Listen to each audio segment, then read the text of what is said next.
Disability নিয়ে কাজ করছি, তো এখন একদিন আমি ইংলিশ শেখালাম যে একটা স্পিচ ডিসেবল বাচ্চার ইন্ডিভিজুয়াল এডুকেশনাল প্রোগ্রামে তাকে ডেভেলপ করতে গেলে সিন আনসিনটা করানোটা সহজ হবে।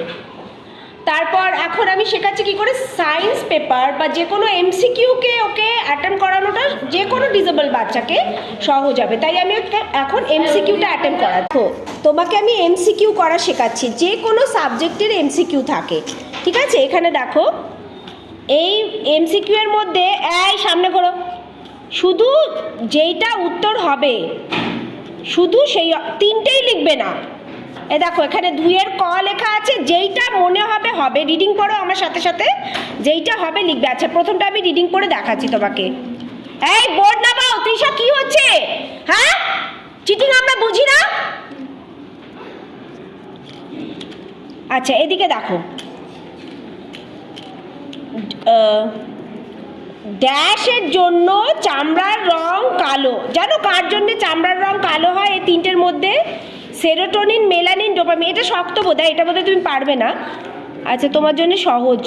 আচ্ছা এই দেখো ক্যালসিয়াম আছে কিসে আছে? গাজরে আছে, ডিমে আছে, না থোড়ে আছে? ক্যালসিয়াম জানো? ক্যালসিয়াম কিসে আছে? আচ্ছা ঠিক আছে, যদি তুমি না জানো তাহলে তুমি যে কোনো একটা লিখবে। এইসব জায়গায় যে কোনো একটা লেখো, যে কোনো একটা এখান থেকে লেখো, ঠিক আছে? লেখা শুরু করো, বসো বসো। 2 নম্বরের এখানে যে কোয়েশ্চেনটা আছে যে কোন একটা হাড়ের কথা লিখতে বলেছে। ধরো তুমি এটা বলছো, তো তাহলে এটা এখানে লেখো, এটা এখানে লেখো, লেখো এখানে লেখো, বানানটা দেখে দেখে লেখো। হ্যাঁ বানান কি হলো? ম, তারপর ময় আকার কি? ময় আকার র আছে, ঠিক করে লেখো। বানানটা দেখে দেখে লেখো। কোনটা লিখছো? ওটা ক নম্বর? এটা গ, দেখি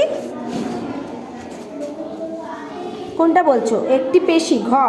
এটা ঘ, ঘটা এখানে লিখবে। তুমি পেশি লিখলে কেন? তুমি হাড় লিখছো, হাড়ের মধ্যে আচ্ছা পেশি লিখেছো, ভেরি গুড। আচ্ছা পেশি, আচ্ছা যদিও উত্তর সঠিক নয় কিন্তু এভাবে এমসিকিউ। এবার ঘটা লেখো, ভেরি গুড। ঘটা এখানে লেখো। ঘয়ের মধ্যে এখানে অপশান আছে লিগামেন্ট, টেন্ডন, জিভ, যে কোনো একটা লেখো।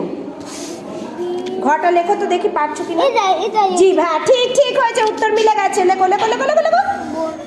হ্যাঁ বর্গের জয় রশ্মি, এই তো পারছে, রশ্মি ভ, লিখেছো, ভেরি গুড। তারপরটা লেখো, তারপরটা লেখো। এভাবে এমসিকিউটা মানে ওদের